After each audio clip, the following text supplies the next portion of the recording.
For that na agbanyeghị that na religion is na our problem. Religion makes us to be weak, to be submissive. Religion makes you not to think like a proper human being, a normal human being. And my the reason why politicians say age religious leaders egwu. Farmer no farmer with the two age control the masses.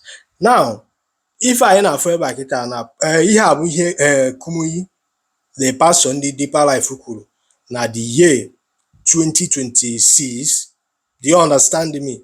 Now, the Punch headline ebe a say that na God will give Buhari solution to Nigerian problem in 2027. Kumuyi.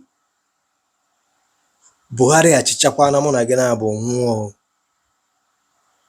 Is Nigeria a better place today? Na Kumuyi akịta anọzi Nigeria, ọ nọzi na UK. Ebe human being build but that no nwere fear of unknown dị ebe ahụ. The environment ebe ahụ dị onwe okay. Kumuyi kịta na obodo oyibo ọ nọ kịta na nwere onye ga-ebu egbe na-esogharị ya. Onye reji siren na-aga. Do you understand what I'm saying? O nwere ike ịpụta self na street self mee jogging. Uti ati ịtụba egwu na o nwere onye ga na-apụ ya. Ama m ịghọta ife a na-ekwu. The only thing religion na-eme n'Africa bụ ime mụ na gị na-abụ ka anyị bụrụ coward. That we don't ask question, we don't question things. A na-agba gị kpere ekpere na ọ ga-adị mma. Otu abụ n'ezi. Year to year, akpọga eje mountain. A na-enye gị 100 days fasting. Ị na-cast na bind.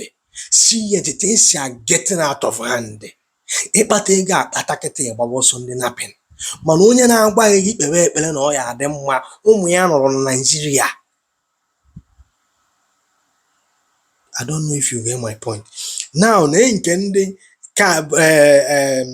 Nigerian can or Lagos branch bịara kwuo last na 2nd September ebe si nke asị from Vanguard News. Also that na keep praying for Tinubu can charges Christians.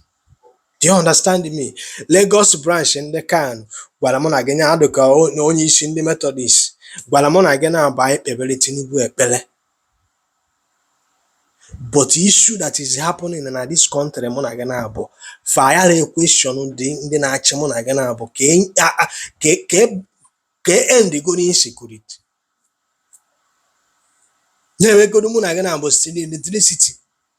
Make a hospital anyị function properly.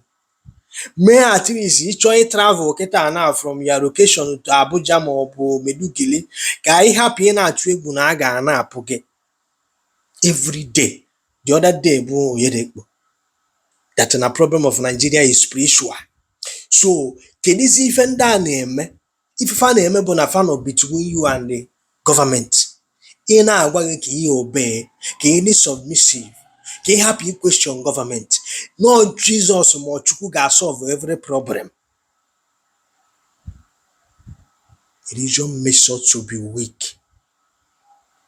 And those who need ji anyị n'ọlụ ma tata mụ na gị. Ọ bụkwa na ịghọtara na religion so na part of African problem. It means that you are just joking. You are just lying to yourself. That's a simple truth. Ọ bụkwa na ịghọtara ya.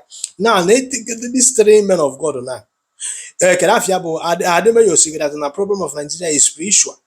Then Kumuyi gwara na 2026 na God will give Buhari the solution to solve Nigerian problem. Akwa na can Lagos branch na why mụ na gị na-abụ we should keep praying for the government that cannot protect life and property.